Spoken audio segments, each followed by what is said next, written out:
Welcome, everybody tuning in. And this is Dawes Tales. We'll be getting into tales from heads to tails and telling both sides of the story.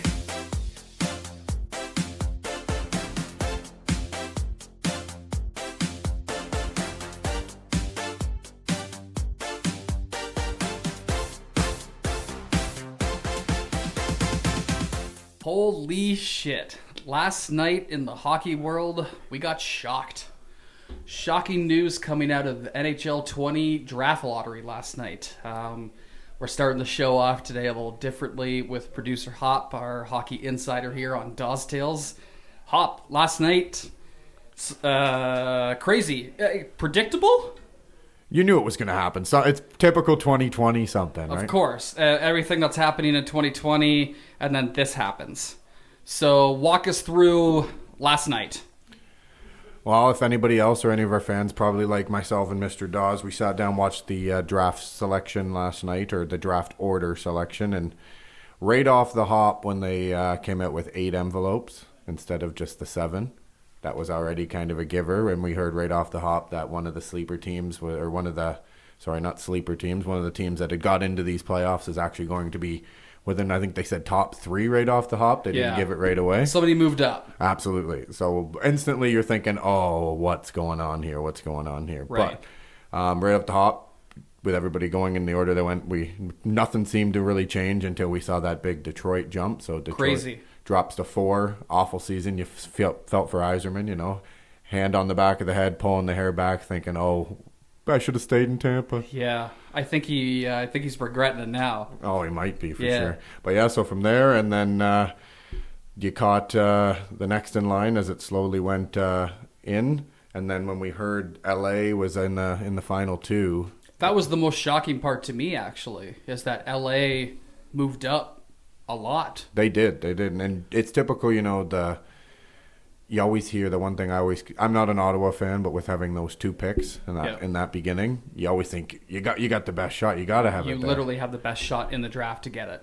And 3 and 5. This happened. So if you're a Sens fan now, you happy? I don't know.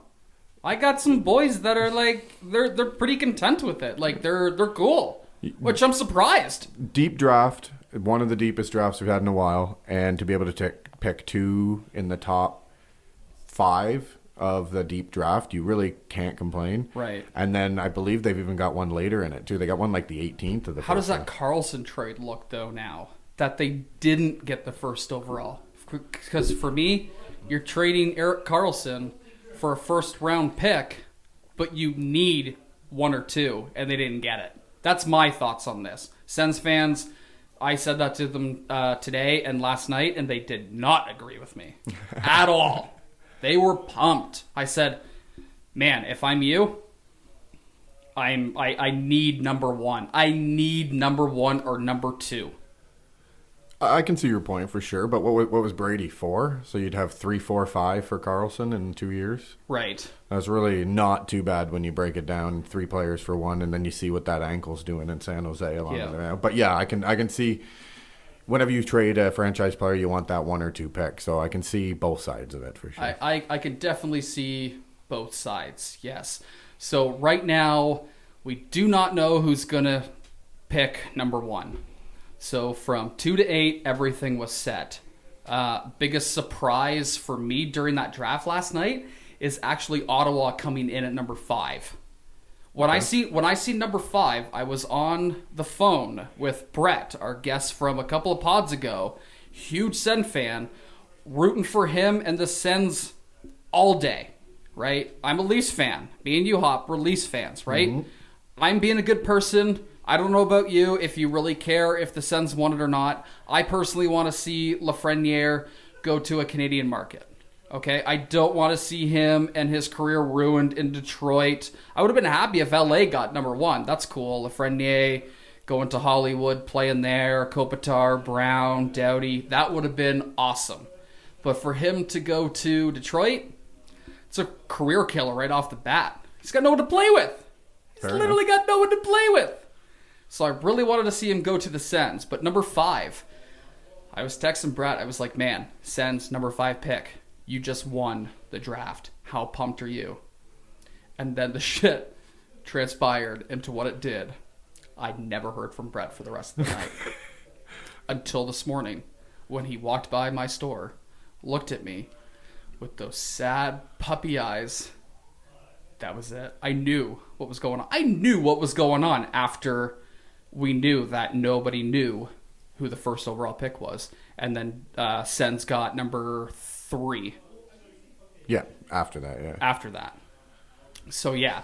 So, if you're the Senators right now, like I said, I got, some friends that are diehard. They're super happy. I can see some fans that are just like, you know what? I wanted 1-3, and I'm not going to settle for less.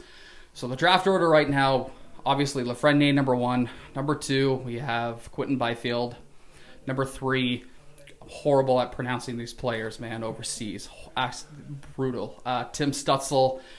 Number 3. I have heard him actually. Some people are saying he might try to take a run at Byfield into that second spot. There is the odd conversation coming from. That's cool. And you know what? During Team Canada, the last game, the gold medal game, I didn't see Byfield out there a lot.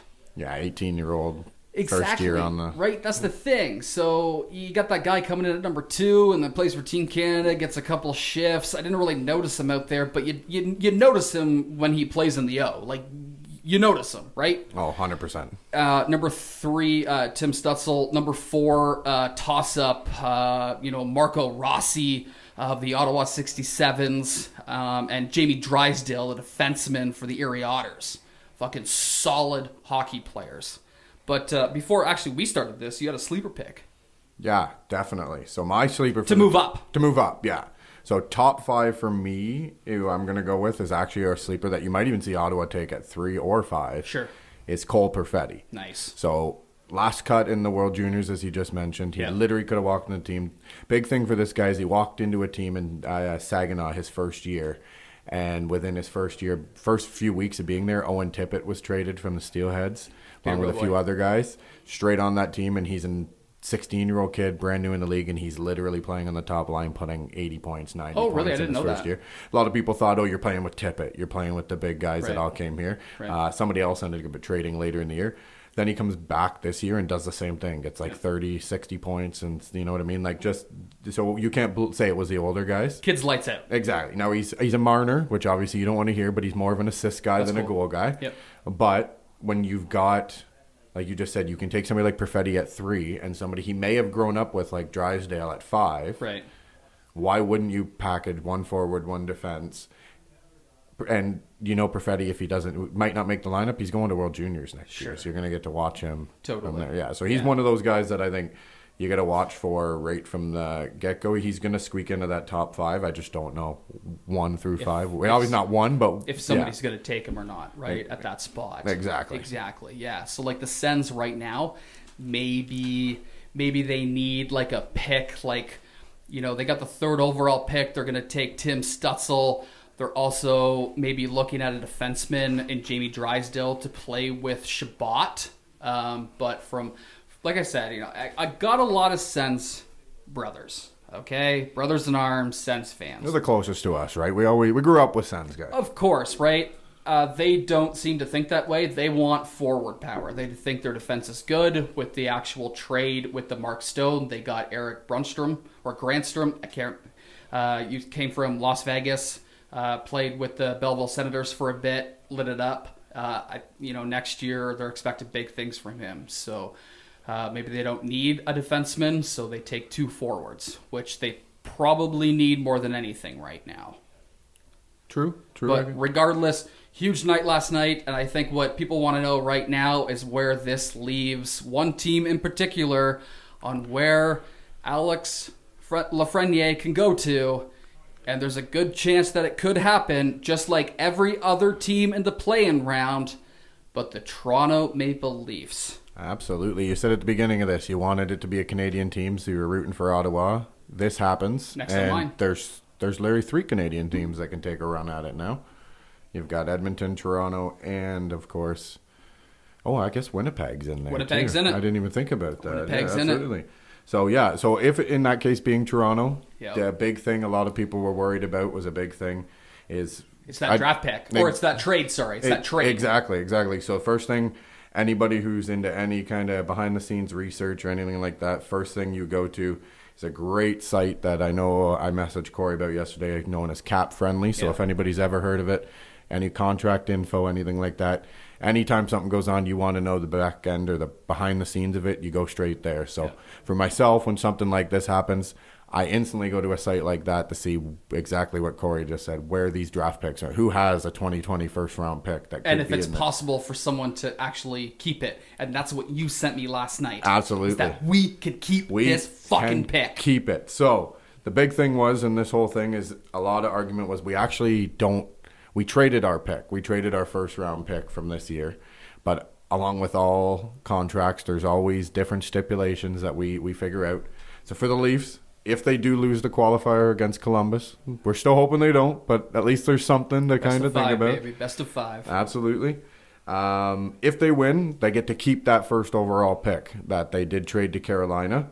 The reason is it's top 10 protected. So if they happen to, win the first round, go on to the next round, they do lose, and they're not in that top 10 anymore, they're gone. 2020, we're only picking second round. I think it's 51st overall, something like that. Far down. So yeah, not right up there. But if we do lose, we're going to keep that, and that first round pick's going to push to the next year. That's amazing. So, great deal by Dubas. Not that he ever expected something like this was going to happen. That's the thing. Nobody ever expected last night to happen.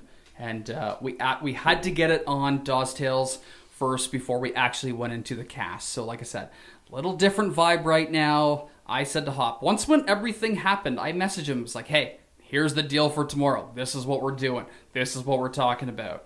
Steve can take a back seat right now. I think he's out in the living room just chilling out. Like, it's all good. So, I can't wait for this play-in round to actually happen and to see where Lafreniere goes. Because right now, when you look at the card, there's no team beside his name. Everyone else has a team beside their name. So with this 2020 bracket challenge play-in round tournament for the Stanley Cup, when it begins and when it ends, we will know who Alex Lafreniere goes to.